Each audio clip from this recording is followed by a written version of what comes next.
kind of dog do you guys have? We have a sheepadoodle. You have a sheepadoodle? And this really sweet lady, she walks up and she goes, "Oh my God, what kind of dog is he?" And I was like, "He's a sheepadoodle." And she goes, "I had no idea you could breed sheeps and dogs." And I went, I said, "Mm-hmm."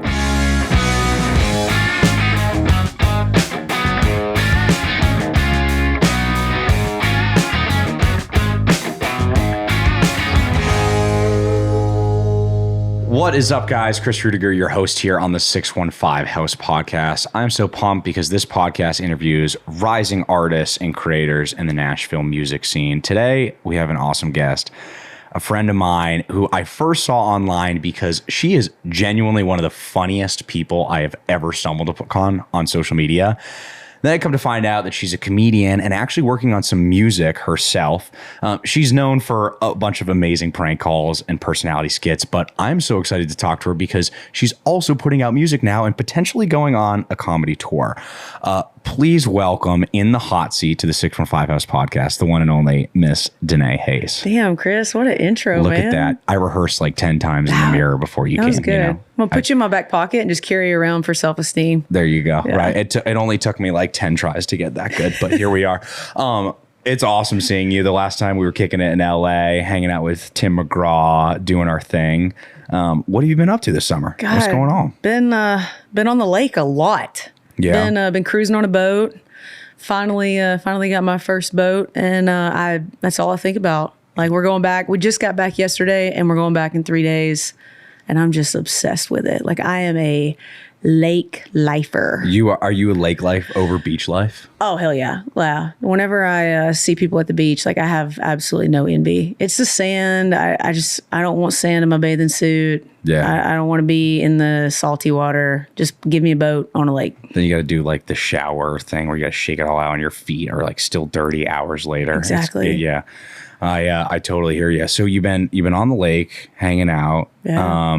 And you've been working on a little bit of music, which I can't wait to talk about because I'm so excited that you have made this just amazing, career development from going from, personality, comedian online, and expanding into music. So I can't wait to talk about this, but I honestly want to know firsthand, how did you get into social media in the first place?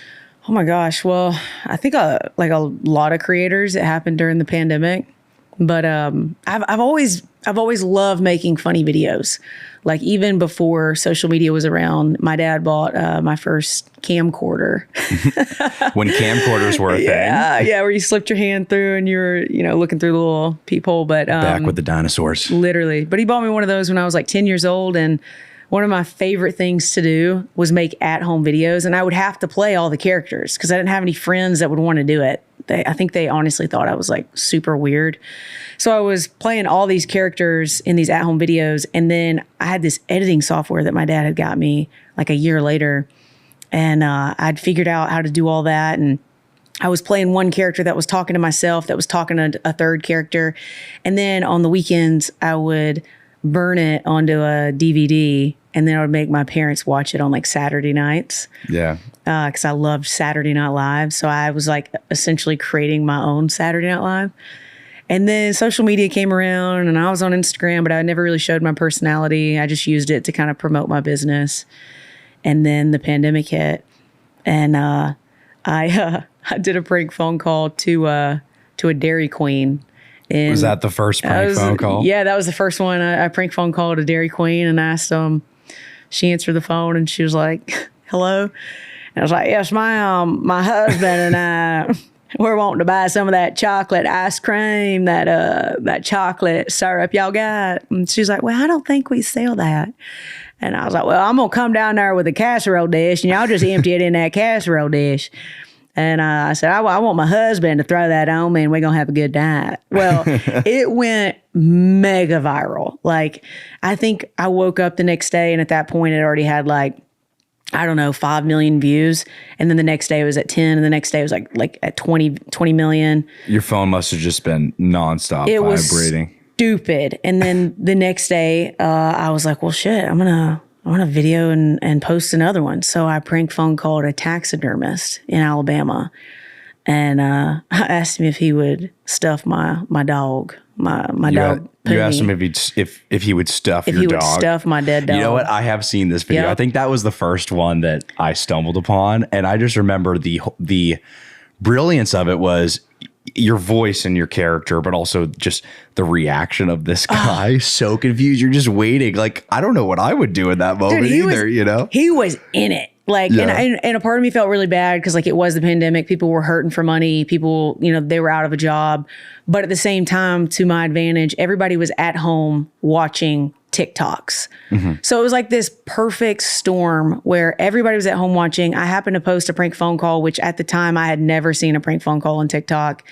And it was just the subject matter was too freaking funny. The guy was like, yeah, bring him down here. And I was like, well, he's in a deep freeze. I guess I just need to thaw him out and I'll bring him down there. And he was like, yeah, man, you've done everything you can do right. And I that's was the like, best part. He's so normal. I was like, dude, this is way too normal for this guy. So I end up posting his name and his number in the comment section. And he messages me and said that he's already made thousands of dollars of booked requests for taxidermy. And I was like, you know what? That makes me feel good. I felt bad because I was pranking the guy, and then it ended up making the guy some money. So You're like, hey man, sorry I pranked you, and that whole video went viral, but also not sorry because I just gave you $10,000 worth of business. right. So yeah, and the next day I think I woke up with like 275,000 followers, and then it just kept climbing and kept climbing. And so how'd you get the idea to prank call people? And first, like, was this based off of, were you doing this as a child growing up? You were one of them, right? Yeah, I was one of those. You were prank calling people? I was. My dad had, there was this comedian from, he's not a comedian. He was a radio show host from Oklahoma. And his name was Roy D. Mercer. And Roy D. Mercer would video audio record prank phone calls. And they were hilarious. And my dad had every single cassette. And we would, on the way to and from softball practice, that's all he would play. And just growing up, I just like fell in love with that humor, that candid, like completely off the cuff humor. And so as a kid, I would do prank phone calls, and I would do it at like my parents' parties or my parents' get-togethers. And it was always so fun as a kid to see the adults laugh at me. It made me, I was like, damn, if I can make the adults laugh. So it just like itched that itch. And then when the pandemic hit, I hadn't made a prank phone call. It seemed like in forever. And I was like, well, shit, I'm going to do one and just post it. And I did. Yeah. And yeah, that's kind of what I was known for at the beginning, but I've gotten away from the prank phone calls. I mean, I did one for Luke Bryan a while ago, but I saw that. That was unbelievable. It was honestly, it was really funny. But now it's more sketch comedy, a lot of characters involved. Because I think prank phone calling, it needs to come in waves. Like you can't just do it like every day. People get tired of it. Sure. So, that's the thing that I was particularly drawn to you on social media before we met was I could see that prank phone calls was a passion of yours and it was something that you were able to lift your platform on. But I see you as such a well-rounded comedian. You have several different voices and skit writing that you're doing, which I know takes a lot of time and also creativity. So did you grow up following certain comedians? Like where did you draw sort of your inspiration from? I always joke. I grew up in like the whitest town possible, but all of my like favorite comics are all black. Like I love black humor. I love black culture. I just am obsessed with black comics like Dave Chappelle, Cat Williams. I love Dave. They're like Martin Lawrence. Like Eddie Murphy, like some of the funniest people, Wanda Sykes, some of the funniest people I know, they're all black. And it's just like, I don't know, as a kid, I just gravitated towards those particular comedians. And I don't know that those are like my top five. I think Saturday Night Live was also a huge inspiration for the sketch comedy. Yeah. Whereas the other comics I just mentioned, they were a lot of stand up. But yes, Saturday Night Live was a lot of the sketches where I started to have character development and want to like really craft some of these characters. And it sounds weird. It sounds like I'm just looking at people and trying to like crack the code to them. But I love following people's mannerisms and the way that they sit, the way that they talk, the way that they react to things. And then I'm able to like craft a character out of those quote unquote stereotypes. Like I have a character online, she's a HOA president, and people from all over the world gravitate to like towards her because they all know that person. And it's like mannerisms that are derived from different people, not just necessarily one person. And then I just kind of like morph them into, but I think that's what I don't think that's special towards me. I think that's what a lot of actors and actresses and comedians do. Yeah, I was going to ask, when you're writing these sketch comedies, are you drawing these characters from personal experiences and interaction, or are some of them fictional? I think a little both. I would say 80% from what I've seen in real life. I think it all has to start with the truth, and then from there you can kind of like just completely just go off the rails. Right. But like the character that I think I'm most known for, her name's Sharon Jean, and Sharon Jean is based off of a relative of mine. Can you do the Sharon Jean voice for me? Yeah, so Sharon, she's like, by God, I am so fucking tired of having to always clean up after your fucking shit, Terrence. Like, get in there and clean your damn room, and while you're in there, wash your ass, you know? So it's just like, she stemmed off of this relative that I have, but then also you just kind of like pile shit on top of her that you've picked up from other people. That's the art of embellishment, right? Amen, brother. You can draw from personal life, and then of course have fun with it. Yeah, that's amazing. How many when you're writing sketch comedies? Because I've never done this before. Yeah. Is the process like something that happens over many months of kind of like character development and like sporadic thoughts, or are you like sitting down and saying, hey, it's a Monday afternoon, I'm going to spend 6 hours and write this segment? I think for like TikTok videos, it's very spur of the moment. For my comedy show, it's going to be a lot of crafting, like you just said, sitting down and spending hours figuring out which story is going to make most sense for the show. But a lot of these characters are so sporadic. Sharon Jean was developed from the first prank phone call that I made. I just love that voice. And so I prank phone called the person in that voice. And then from there, by the second prank phone call, she has a name. Now she's Sharon Jean. And then from there, you just kind of figure out what she's going to talk like, who her husband's going to be. Like, is she going to be quick to be annoyed? Is she going to be super woke, or is she going to be super conservative, or is she not going to give a fuck, And then other people, like other characters, like they happen, but then you just figure out the character in like a second, because it's just so stereotypical. Right. But when it comes to crafting the show, it's less about, I feel like, character development and more about what fake situations are we going to find these characters in to make it the funniest. If that makes sense. So it's more about crafting the scenario rather than the character, because the character's already crafted at that point. Yeah, I was going to say you first create the character, but then it's a matter of putting them in the right scene and figuring out the storyline. And that's the part that I love about it is storytelling, and even in a fictional or comedic sense. But it's a different sort of creativity than I don't know, some of us as songwriters or artists are used to, which I love. I had a question for you, because I was talking to some friends earlier this week, and they're like, "Hey, Danae Hayes, we've seen her. We know she's got a ton of great voices." How many characters or personalities do you think you have on lock? Oh God, I feel like right now there's like 4 big characters on that I constantly am rotating through. But like the other day, and I haven't told you this, but the other day I got to audition for Saturday Night Live. It was really you auditioned for Saturday Night Live? It was a self-tape. So it starts with a self-tape. You have to, you can't just go online and fill it out. Otherwise, I would have done that 10 years ago. But I signed with my agency, and they got me a self-tape audition. So I self-taped, and I noticed that a lot of my characters were all Southern, and I just really wanted to like diversify.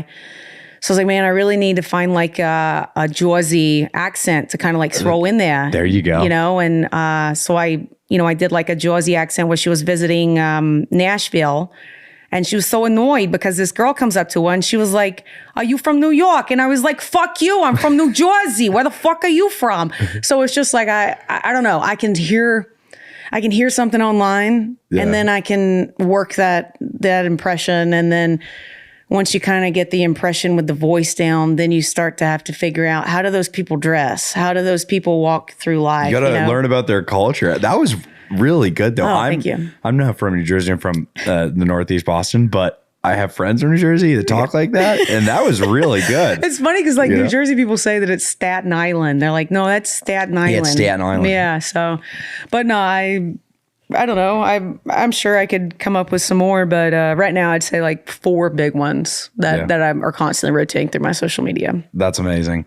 And I've noticed over the past couple months, you've taken this social platform that you now have generated. It's a really loyal, fun-loving, great platform, and you've started to dabble a little bit in the music scene. Of course, you had Rode Hard come out, which I first saw this song, I remember I was doing one of those things where I was sitting in like a somewhat important business, calling them on Zoom or whatever, and I'm like scrolling through TikTok, not really paying attention. And I remember coming across this video and listening to you sing the lyrics of this song. What the hell? And I was dying of laughter, and to the point where someone on the Zoom was like, "Chris, are you there? Are you okay?" How did it start for you to think about combining your comedic creativity and energy with music? I think, God, I honestly credit a lot of it moving to Nashville, because if I was still living out, I'm from Birmingham, but I had moved here from Austin, Texas. But I feel like if I was still living out in Austin, Texas, and I wasn't close proximity wise to music, which Austin I know there's a lot of music there, but it's not the same as Nashville. Mm-hmm.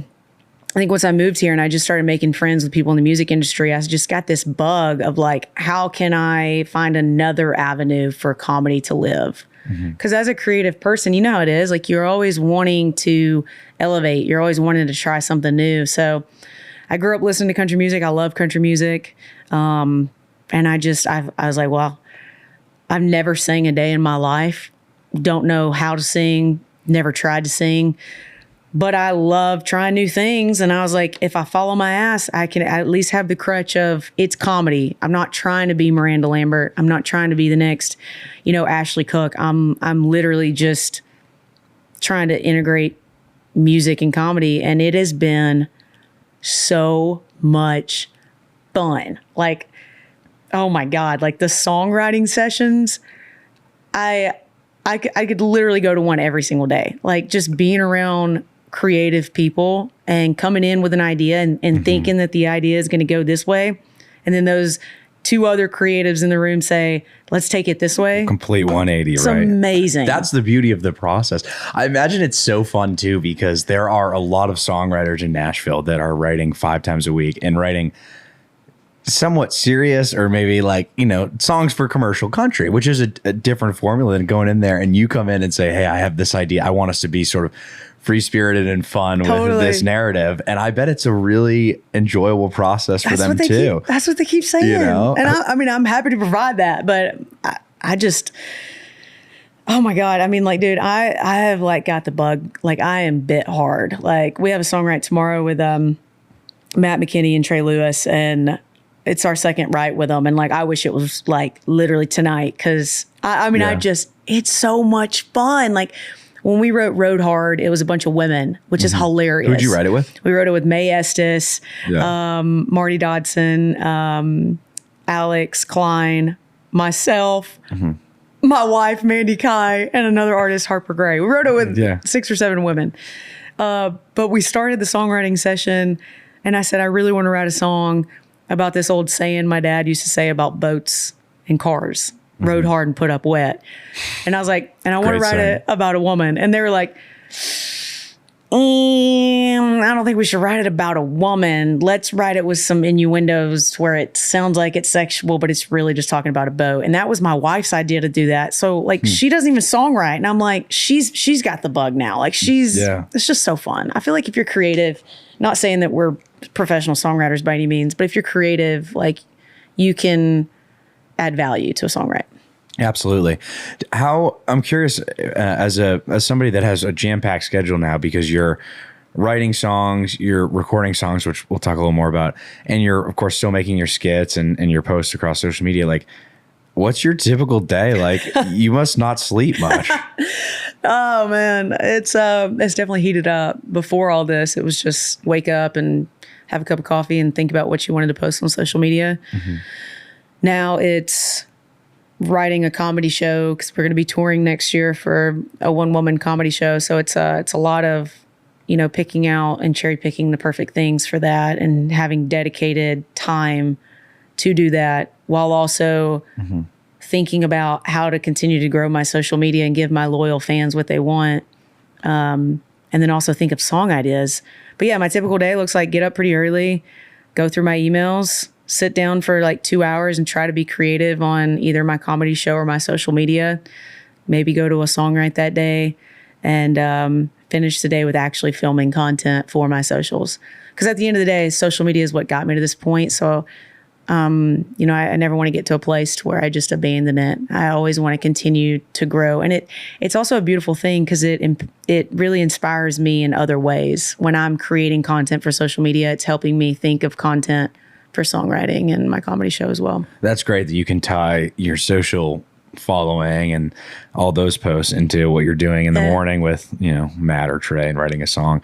How do you deal with, social media can be also a very hostile place. And I know that you're brilliant at what you do, but like anyone, when you get, popular and a lot of people following you, there's a lot of hate comments. Like, how do you deal with the hate on social media? Man, it's funny you asked me that. About 4 weeks ago when stuff started to when my song came out and whatnot, there was so much amazing support. But when things start to go viral or people, like tons of eyes get on it, it's just, like you said, it's more opportunity for mean things. And I went through like a 2-week spiral where I just freaking hated social media. Because I was just like, it seemed like every other comment was just critiquing either my music or my comedy or me being a woman in comedy or me being a gay woman, and it's just like, it gets overwhelming. But I think when that happens, I have to like pull back and completely, I'm sure some people are different, but I have to like completely take like a couple days away from it just to let my brain like get back on the good things. I'll read a book, like a self-help book to like by some of my favorite authors like Tony Robbins, and just get my brain going back towards good energy. So that, and also like, as cliche as it sounds, but like having conversations with like a good friend saying like, dude, I'm heavy today, and trying to work through that with some good friends and just being honest. I think too many times before I was not honest or authentic, and I just tried to power through like the bad stuff.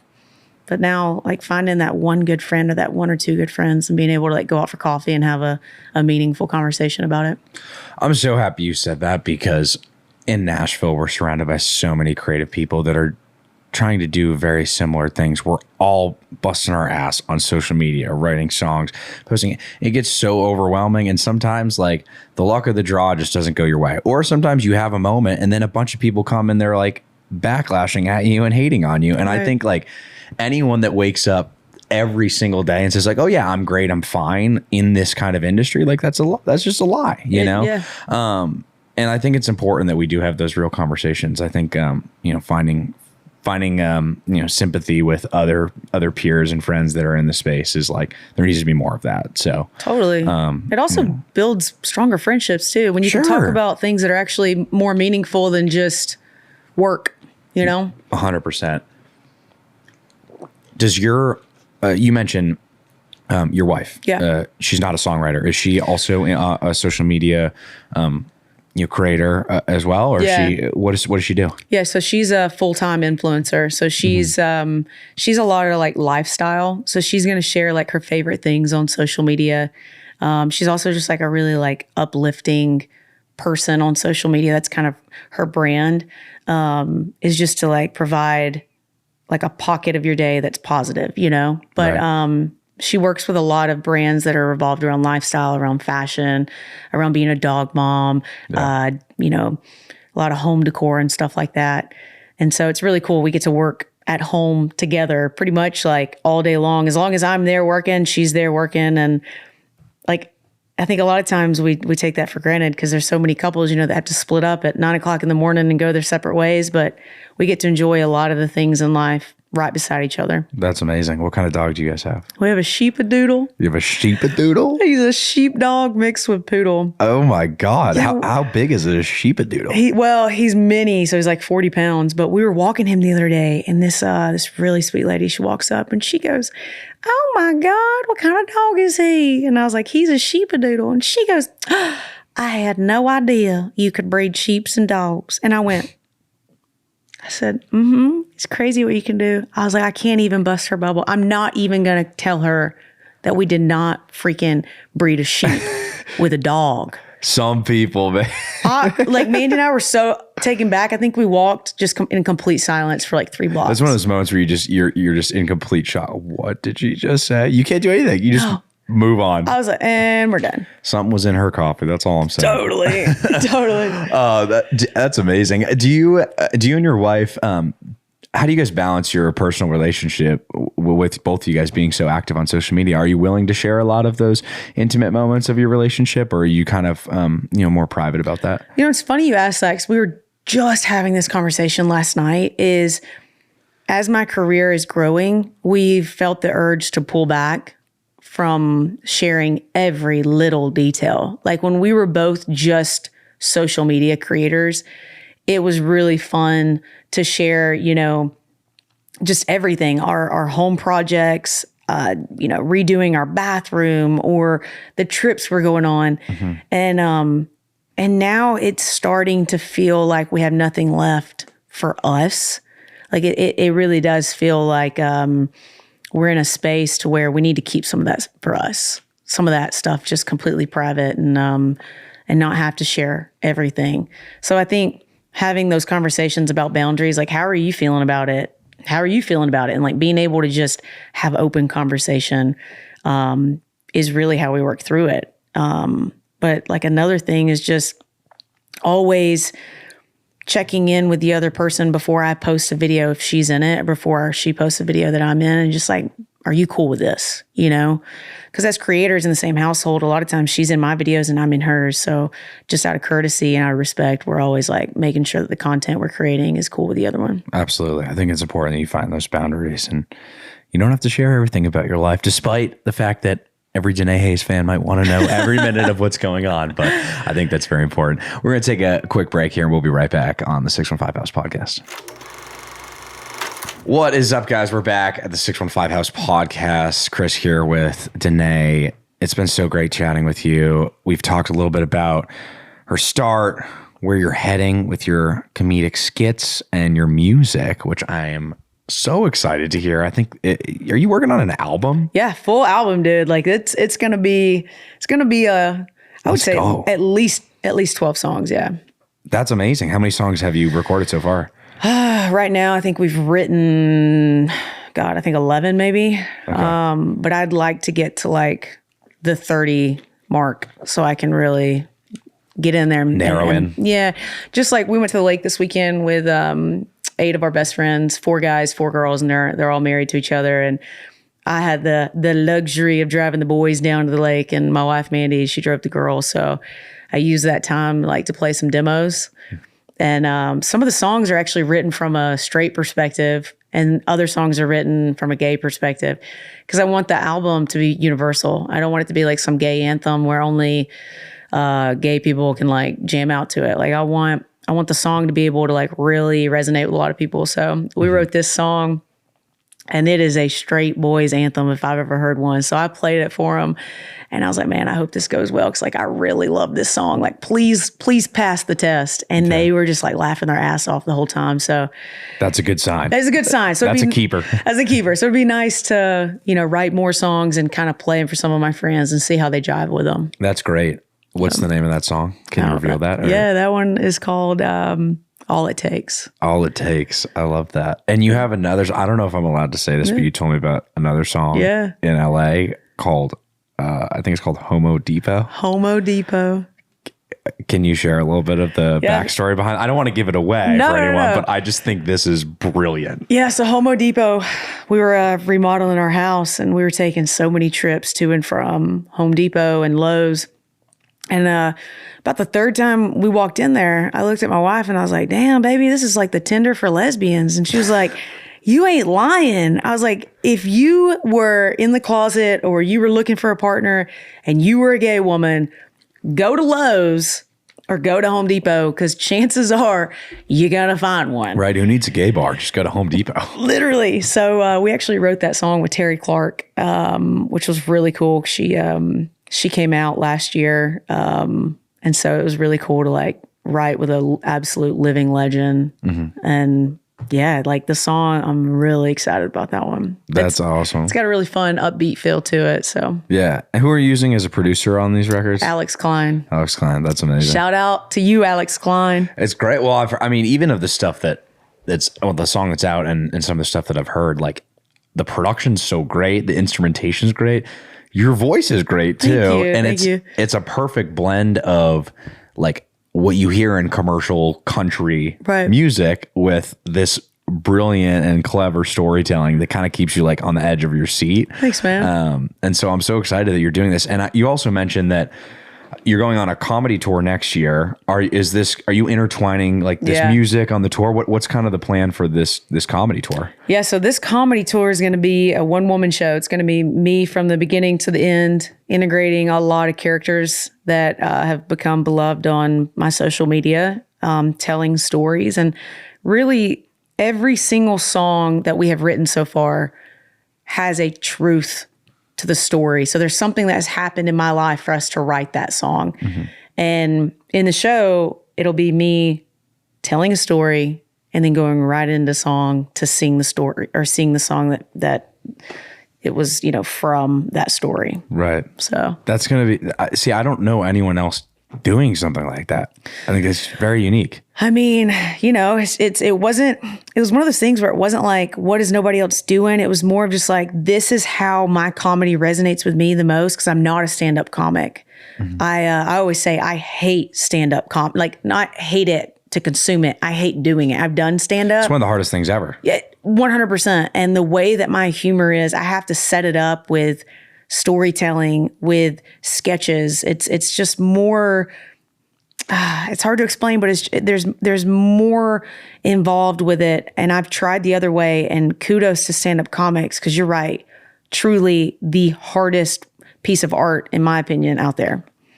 I mean, if you told me to stand on stage and my task was, hey, you have 5 minutes, just make me laugh, I would freeze. I mean, I would legitimately pee my pants. Yeah, dude. It's some people just have that natural itch and inkling to be funny, right? Because they're rolling off the crowd and the jokes, and of course, there's some scripted stuff there, but it's a very, very beautiful form of art. But in this sort of on this other side too, I feel like your style, it's still very strategic and very planned. I mean, you have to think about how you're intertwining these songs with, talking about them on stage and making sure the flow of the show goes well. I mean, it takes a lot of hours to plan this as well. Yeah. And I'm sure you're always reworking and revising this stuff. Totally. I've been really blessed though. My wife, even though she's from California, she gets the Southern culture so well. She lived down in Alabama with me. And so she got to see it firsthand where I grew up. And so I've been really lucky that, it's myself, my wife, and an artist here in town. Her name's Harper Gray. She's also from Alabama. So she really gets the Southern culture. We're writing this show together.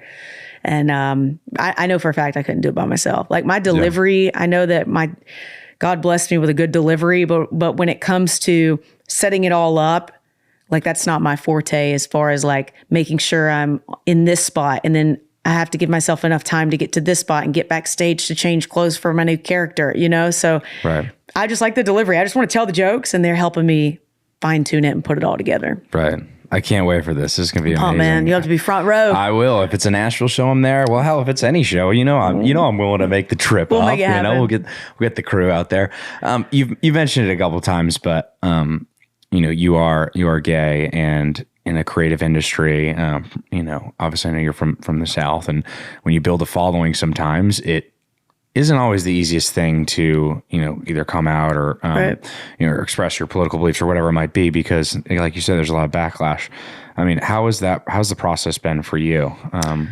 Oh man, I couldn't have started this version of me 5 years ago. Like I had to get to a good, healthy space, because I've lost, the relationship with my mom because of being gay. I haven't talked to her in almost almost 7 years. When you came out, you stopped talking to your mom? Yeah, it was just one of those things where she didn't accept me for being in a relationship with Mandy, and wow. I tried to play both sides. I tried to be a good partner to Mandy, but also like hide and keep that a secret so that my mom, wouldn't be ashamed of me. And eventually, all that ends up doing is hurting me. My self-worth was absolutely trash. Yeah, because I'm trying to placate two different people that mean a ton to me. Sure. Hard. I mean, you can't win that game. No, you can't. And so I set some healthy boundaries, and unfortunately, those boundaries have yet to be met. But I have an amazing relationship with my father. My dad is like the greatest man on earth, as far as I'm concerned. But no, 5 years ago, I was not in a good mental space. I was worried about what other people thought of me. I had so much shame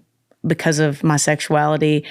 And my sexuality was always the forefront of my brain. It was the reason why I didn't have a relationship with my mom. It was the reason why X, Y, and Z. And now I just hope that when people hang out with me, like they don't leave saying, man, that gay girl's super, super cool. Like I want them to be like, Danae's super cool. I never want my sexuality to be my identity. Sure. I never want it to be the first thing that you say about me. I want you to befriend me, and then you casually find out I have a wife, and that doesn't make a difference. I think it is a part of your identity. You just don't want it to be the defining part. Exactly. Or to your point, Danae's super cool. She's a great comedian. Right. That's all there needs to be said. Right. And as you get to know her and sure, that's a part of you, just like, you have other passions and interests and all this other stuff. But to your point, going into the entertainment sector as a person that's gay, I have yet to, like, no shit, I have yet to experience any type of hate or prejudice in this town. It's been beautiful. Now, granted, there could be conversations happening behind my back that I'm not aware of, but to my face, anything that I've wanted to accomplish, like I'm getting ready to sign a record deal. And congratulations. Thank you. That's amazing. Thank you. So like big things that I've wanted for a long time, I have like willed them to happen, and I have not allowed my sexuality to dictate whether or not I can have, I don't use it as an excuse. I never play the victim card. And again, there could be conversations happening behind my back in this town that I'm unaware of, but it hasn't affected the outcome yet. Right. And I just want, the younger people that are maybe watching this, maybe they're different, whether it be their sexuality or the type of family they come from, or their family grew up really poor, whatever it looks like, Mm-hmm. Whatever it is that you want, your path to that could be a little longer than others. It definitely could be harder. But at the end of the day, I truly believe that every tool that you need to succeed, God's already given it to you. You just got to be able to put the bullshit aside and go after things that you want. And maybe that's me being simple-minded, but it's worked for me. I like that. That's wise words right there. It's simple but wise. I think to your point too, I think Nashville, shout out Nashville, by the way, because I think Nashville has come a very long way. I think we as a society have come a long way. I agree. And I'm not one to always express political beliefs on podcasts, things like this, but I will say for a long time I felt like there was not a lot of gay people in country music. Yeah. And I still think in country music it's definitely underrepresented, but lately there have been some artists that have been vocal about their sexuality, and I feel like even just in Nashville, when you're in the trenches of the writing community and the recording community, like people really do, welcome and accept people. Oh, and yeah. And to your point, yeah, I'm sure there's conversations we don't know about, but it's like, I do really feel like there's a new level of acceptance. And, like to your point, also, like if you're a good person, like people want to be around good people. You know what I mean? Like be a good person. People want to be around you. Sure. And if, in the case of you, you're a creative, like you have some amazing talents to bring to the table. Thanks, and like, if I want to write with you. Like, let's go. Let's go. Let's get that on the books. Let's get it on the books. It'd be good. I'll, I would love to be a part of this, this amazing comedy music album that you have, this tour. I'm so excited for you. Before we wrap up, we do have to play one game. Our friends at Ariat are one of the sponsors on this podcast, and we do this little game. It's 60 seconds hot seat. So we're going to put 60 seconds on the clock. It is rapid fire questions presented by Ariat. Are you ready to go, Danae? Let's get it done, man. Here we go. 60 seconds. 3, 2, 1. Let's go. One comedian that you could go on tour with. Cat Williams. Cat Williams. What is your go-to karaoke song? Delta Dawn. Delta Dawn. I love that. Great choice. Are you a cowboy hat or cowgirl hat or baseball cap? Baseball. Got to be baseball. Okay. Are you talker or texter? Talker. Favorite fast food place? McDonald's. That was so quick. Oh my God, you're freaking me out. I love McDonald's. What is a dream venue for you to play? The Ryman. The Ryman Auditorium. There you go. And what's your favorite liquor? Jack Daniels. I'm very simple. Diet Coke, Jack Daniels, throw a little cherry in there. Call it a day. That is a woman who knows what she wants. Look at that. One place that you have not been to that you want to travel to. Australia. Australia. There you go. And last question. How many days a week would you say you are wearing cowgirl boots versus sneakers? 0. Only sneakers. You got them nice kicks on. I can tell. Look at that. That was 60 seconds presented by Ari. I have to say, you are very fast with it. That was amazing. I am a girl that knows what she wants, y'all. Incredible. What? Anything else that we missed, Danae? Anything else you want to tell the lovely people here on this podcast? Dude, I got to tell you something. What's that? Smooth as butter, man. Like you, like. Oh, stop! I Venmoed her no, before I'm this. serious. Like fast, quick. You knew your stuff. Like smooth as butter. That was awesome. Well, it was a very enjoyable podcast to be a part of. Thank you. I appreciate it. Well, I will say one of my favorite things about doing this is because I have spent a lot of time in the industry recording content online or writing songs online. This is a chance for me to get to know people a little bit better, get to hear their story. And these kind of conversations, I don't think I have enough with people that I care about in Nashville. And so it's really cool to bring people like yourself on that I think are doing amazing things. Thanks. And well, of course, I'm always following on Instagram or TikTok. Getting to really talk and learn more about you is really what makes it rewarding for me. Appreciate that. Guys, Danae Hayes on the 615 House podcast. Y'all check out her new music, check out her comedy tour that is coming up, and make sure you are following her on socials because she is a one of a kind. Appreciate that. Thanks for hanging.